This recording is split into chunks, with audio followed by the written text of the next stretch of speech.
wasiirka wasaaradda arrimaha gudaha Soomaaliland Maxamed Kaahin Axmed iyo wasiirka wasaaradda xanaanada xoolaha iyo horumarinta kalluumaysiga Soomaaliland Maxamed Xasan Gaafadhi oo maanta ka qayb galay munaasabadda sanad guurada 24aad ee ka soo wareegtay aasaaska ciidanka xeebaha Soomaaliland oo lagu qabtay magaalada Berbera ayaa dhaliilay hadallo ay sheegeen inay ka soo yeedheen mas'uuliyiinta xisbiga mucaaradka waddan iyo shirweynihii ay xisbigaasi qabsaday sidoo kale waxa mas'uuliyiintani sheegeen in haddii dastuurka Soomaaliland la furo aanu madax ka noqon doonin Soomaaliland nisita baasaboor jaanibood iyagoo amuurta ka hadlayna waxa hadalladooda ka mid ahaa ragga imika Soomaaliland doobiyaya halkay ka yimaadeen goormay yimaadeen marka waxaynu u baahanahay waxa la rabaa qoladaas imika maalintii dhawata ka hadlaysay masiibooyinaan inooba dhaweyn bay inoo saadinayeen in jabhada la noqdo in qabaa'il la kala noqdo in gobol la kala noqdo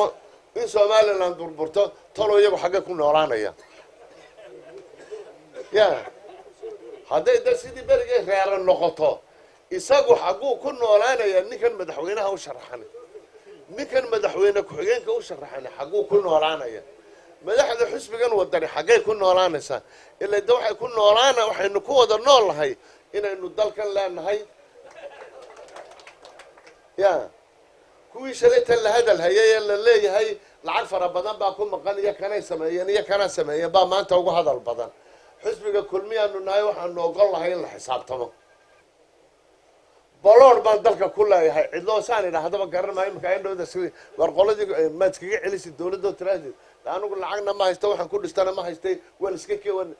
iska celinaya qolada mucaaridka ahna haysataa xagee ka keenan guriga iyagu ku jireen musharaxii madaxweyne ku xigeenka xisbiga wadaniga laha jabhaduhu waa danteena ayaa markaan masaajidka ku tukanayay in lagu tukaday dibadda ku yara sugayo tilmaam islaha aadsiisi adiga musharaxa madaxweynaha ahaaye haddii aad u haysato inay horumar tahay jabhadu buurtii u weyneed ee laga jabhadayn karayay waa gacan libaaxo waa halka ay nagu soo fadhiday iyada kale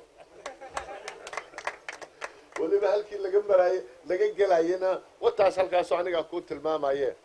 arrimaha qaarkood waxaan leenahay danta Soomaaliland uguma jirto arrimaha dastuurka way jirtaa aragti fara badan baa ka jirta in dastuurka wax laga bedelo meelo uu qabiyo yahay ayaa ka jiraysa maalinta ugu horeysa faraha la saaro